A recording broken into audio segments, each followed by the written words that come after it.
ಪತ್ರಿಕಾಗೋಷ್ಠಿಯಲ್ಲಿ ಅವರ ತ್ಯಾಗದ ಮೂಲಕ ನಾವೆಲ್ಲರೂ ಒಂದು ದೇಶದ ರಕ್ಷಣೆ ಇರ್ಬೋದು, ನಾವೆಲ್ಲರೂ ಕೂಡ ನೆಮ್ಮದಿಯಾಗಿ ಇಲ್ಲಿ ಬದುಕ್ತಾ ಇರುವಂಥದ್ದು ಅವರ ತ್ಯಾಗದ ಮೂಲಕನೇ.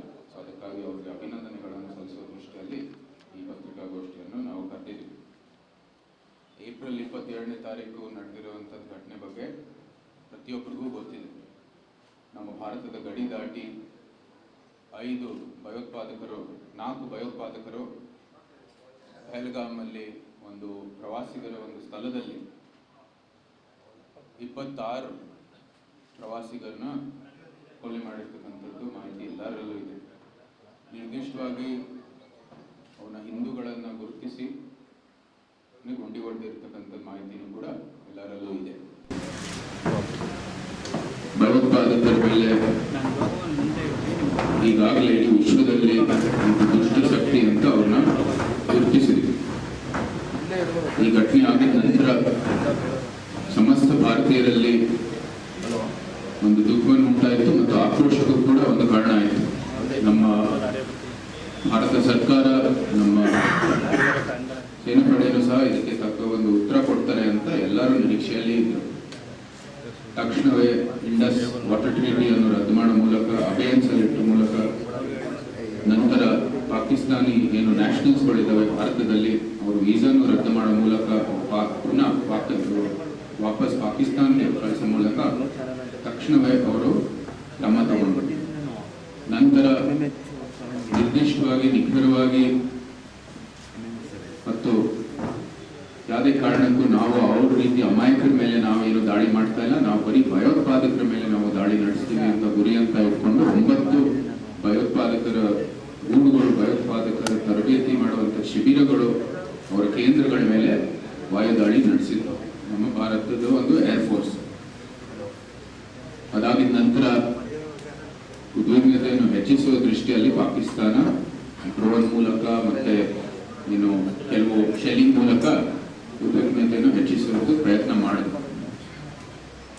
ಯಾವುದೇ ಯತ್ನದಲ್ಲೂ ಅವರು ಯಶಸ್ವಿ ಆಗಲಿಲ್ಲ. ಸಂಪೂರ್ಣವಾಗಿ ವಿಫಲ ಆಗಿರೋದು ನಮ್ಮ ಭಾರತದ ಸೇನಾಪಡೆಯವರು ತಕ್ಕ ಒಂದು ಉತ್ತರ ಕೊಡೋದ ಕಾರಣನೇ. ಸೊ ಅವ್ರಿಗೆ ನಾವು ಅಭಿನಂದನೆಗಳನ್ನು ಸಲ್ಲಿಸಬೇಕಾಗಿದೆ. ಆ 26 ಅಮಾಯಕ ಪ್ರವಾಸಿಗರು ಕೊಲೆ ಮಾಡಿರುವಂಥ ಭಯೋತ್ಪಾದಕರಿಗೆ ತಕ್ಕ ಉತ್ತರ ಕೊಟ್ಟು ಅವ್ರಿಗೂ ನ್ಯಾಯ ಕೊಡೋ ಕೆಲಸನೂ ಕೂಡ ಒಂದು ರೀತಿ ಮಾಡಿದ್ದಾರೆ. ಬಹುಶಃ ಜೀವ ಕೊಡೋಕ್ಕಾಗಲ್ಲ ನಾವು ಪುನಃ, ಆದರೆ ನ್ಯಾಯ ಕೊಡೋ ಕೆಲಸದಲ್ಲಿ ಇವತ್ತು ಆಪರೇಷನ್ ಸಿಂಧೂರ್ ಮೂಲಕ ಪ್ರಧಾನಮಂತ್ರಿ ಅವರ ನೇತೃತ್ವದ ಮೂಲಕ ಭಾರತ ಸೇನಾಪಡೆ ಇವತ್ತು ಒಂದು ಒಳ್ಳೆ ಉತ್ತರವನ್ನು ಕೊಟ್ಟಿದ್ದಾರೆ. ಈ ವಾಯುದಾಳಿ ಮೂಲಕ ಮತ್ತು ನಮ್ಮ ಗಡಿಯ ರಕ್ಷಣೆ ಮೂಲಕ ಒಳ್ಳೆ ಉತ್ತರವನ್ನು ಕೊಟ್ಟಿದ್ದಾರೆ. ಇದಕ್ಕಾಗಿ ನಾವೆಲ್ಲರೂ ಕೃತಜ್ಞತೆಗಳನ್ನು ಸಲ್ಲಿಸಬೇಕು, ನಮ್ಮ ಗೌರವವನ್ನು ಕೊಡಬೇಕಾಗಿದೆ. 5 ಯೋಧರು ಕೂಡ ಹುತಾತ್ಮರಾಗಿರುವಂಥ ಸುದ್ದಿನೂ ಎಲ್ಲರಿಗೂ ಗೊತ್ತಿದೆ. ಅವ್ರಿಗೂ ಕೂಡ ನಾವು ಸಾಂತ್ವನವನ್ನು ಹರಿಸಬೇಕಾಗಿದೆ. ಅವರ ತ್ಯಾಗದ ಮೂಲಕನೇ ನಾವು ಇವತ್ತು ನೆಮ್ಮದಿಯಾಗಿ ಒಂದು ರಕ್ಷಣೆ ಅಲ್ಲಿದ್ದೀವಿ. ಸೊ ಇದಕ್ಕಾಗಿ ಅವರೆಲ್ಲರಿಗೂ ಗೌರವ ಸಲ್ಲಿಸುವ ದೃಷ್ಟಿಯಲ್ಲಿ ಇವತ್ತು ನಮ್ಮ ಪಕ್ಷದ ಕಾರ್ಯಾಲಯದಲ್ಲಿ ಇವತ್ತು ಪತ್ರಿಕಾಗೋಷ್ಠಿಯನ್ನು ನಡೆಸ್ತಾ ಇದ್ದೀವಿ. ಕೆಲವು ಮುಖ್ಯವಾದ ಅಂಶಗಳನ್ನು ನಿಮ್ಮ ಮುಂದೆ ಹಂಚಲಿಕ್ಕೆ ನಾನು ಇಷ್ಟಪಡ್ತೀನಿ. ನಮ್ಮ ದಾಳಿ ಆಗಲೇ ನೋಡಿದ ವಾಯುದಾಳಿಯಲ್ಲಿ ನಿರ್ದಿಷ್ಟವಾಗಿ ನಿಖರವಾಗಿ ಬರೀ ಭಯೋತ್ಪಾದಕರ ಮೇಲೆ ನಡೆದಿರೋದು. ಭಯೋತ್ಪಾದನೆಯನ್ನು ಇಡೀ ವಿಶ್ವದ ಮುಖದಿಂದ ನಾವು ಇರೇಸ್ ಮಾಡಬೇಕಾಗಿರೋ ದೃಷ್ಟಿಯಲ್ಲಿ ಭಾರತ ಸರ್ಕಾರ ಮುಂದುವರಿತಾ ಇದೆ. ಪ್ರಧಾನಮಂತ್ರಿ ಅವರು ತಮ್ಮ ಭಾಷಣದಲ್ಲಿ ಬಹಳ ಸ್ಪಷ್ಟವಾಗಿ ಹೇಳಿದರು, ಭಯೋತ್ಪಾದನೆ ಇರುವಾಗ ನಾವು ಯಾವುದೇ ಕಾರಣಕ್ಕೂ ಚರ್ಚೆ ಮಾಡೋದಿಲ್ಲ. ಭಯೋತ್ಪಾದನೆ ಇರುವಾಗ ವ್ಯಾಪಾರ ಮಾಡೋಕ್ಕಾಗಲ್ಲ. ಭಯೋತ್ಪಾದನೆ ಇನ್ನೂ ಅದರ ಬೆಳವಣಿಗೆ ಆಗ್ತಾ ಇದೆ. ನಮ್ಮ ಏನೇ ತಕರಾರಿದೆ ಅದನ್ನ ಬಗೆಹರಿಸಲಿಕ್ಕೆ ನಾವು ಮುಂದುವರಿಯೋದಿಲ್ಲ. ಸಂಪೂರ್ಣವಾಗಿ ಭಯೋತ್ಪಾದಕರ ಒಂದು ಚಟುವಟಿಕೆ ಅಥವಾ ಭಯೋತ್ಪಾದಕರ ಪೋಷಕರ ಸ್ಥಾನದಲ್ಲಿದ್ದರೆ ನಿಮ್ಮ ಜೊತೆ ಯಾವುದೇ ಕಾರಣಕ್ಕೂ ಚರ್ಚೆ ಆಗಲ್ಲ ಅಂತ ಬಹಳ ಸ್ಪಷ್ಟವಾದ ಒಂದು ಸಂದೇಶವನ್ನು ಕೊಟ್ಟಿದ್ದಾರೆ. ಅವರ ದಾಳಿಯಲ್ಲಿ 100ಕ್ಕೂ ಹೆಚ್ಚು ಭಯೋತ್ಪಾದಕರನ್ನು ಹತ್ಯೆ ಮಾಡಲಾಗಿದೆ. ಆ 9 ಶಿಬಿರಗಳು ಮತ್ತು ನಂತರ ನಡೆದಿರುವಂಥ ಏನೇನು ದಾಳಿಗಳು. ಬಹಳ ಮುಖ್ಯವಾಗಿ ಇಸ್ಲಾಮಿಕ್ ದೇಶಗಳನ್ನು ಗುರುತಿಸಲಾಗಿದೆ. ಕೆಲವು ದೇಶಗಳು ಯಾವ ಸಹ ಪಾಕಿಸ್ತಾನಕ್ಕೆ ಬೆಂಬಲ ನೀಡಿಲ್ಲ. ಯಾಕಂದ್ರೆ ಅವರು ಕೂಡ ಭಯೋತ್ಪಾದಕರ ಪರವಾಗಿ ಇಲ್ಲ. ಇಡೀ ವಿಶ್ವದಲ್ಲಿ ಯಾರು ಸಹ ಭಯೋತ್ಪಾದನೆಗೆ ಪ್ರೋತ್ಸಾಹ ಕೊಡಲ್ಲ. ಬರೀ ಪಾಕಿಸ್ತಾನ ಏಕೈಕ ದೇಶ. ಇದು ಭಾರತಕ್ಕೆ ಹಿನ್ನಡೆ ಆಗೋ ದೃಷ್ಟಿಯಲ್ಲಿ ಒಂದು ಯಂತ್ರ ಆಗಿ ಬಳಸ್ತದೆ.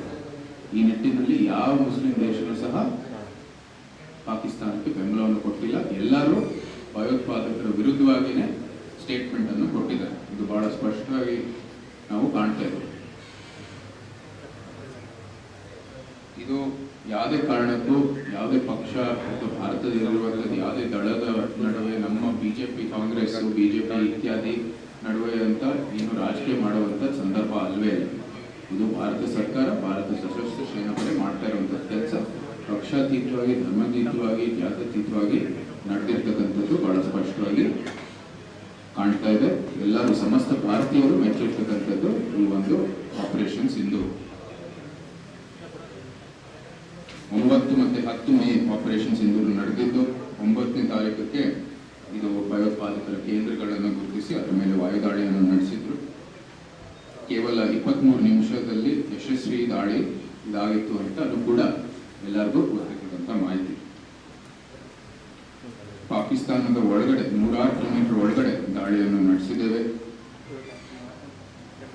ಇದು ನಿರ್ದಿಷ್ಟವಾಗಿ ನೀವು ಗಮನದಲ್ಲಿ ಇಟ್ಕೋಬೇಕಾಗಿದೆ. ಕೇವಲ ಭಯೋತ್ಪಾದಕರ ಮೇಲೆ ದಾಳಿ ನಡೆದಿರೋದು. ಪಾಕಿಸ್ತಾನ ಅದರ ವಿರುದ್ಧವಾಗಿ ಅವರು ಏನು ದಾಳಿ ಮಾಡಿದ್ರು ಅದಕ್ಕೆ ತಕ್ಕಂತೆ ನಾವು ಉತ್ತರವನ್ನು ಕೊಟ್ಟಿದ್ದೀವಿ. ಗಡಿಯ ರಕ್ಷಣೆ ಮಾಡಿದ್ದೀವಿ. ಬರೀ ಭಯೋತ್ಪಾದಕರು ನಮ್ಮ ಶತ್ರುಗಳು, ಅವ್ರ ಮೇಲೆ ನಾವು ಯುದ್ಧವನ್ನು ನಡೆಸ್ತಾ ಇರುವಂತದ್ದು ಬಹಳ ಸ್ಪಷ್ಟವಾದ ಅಂಶ.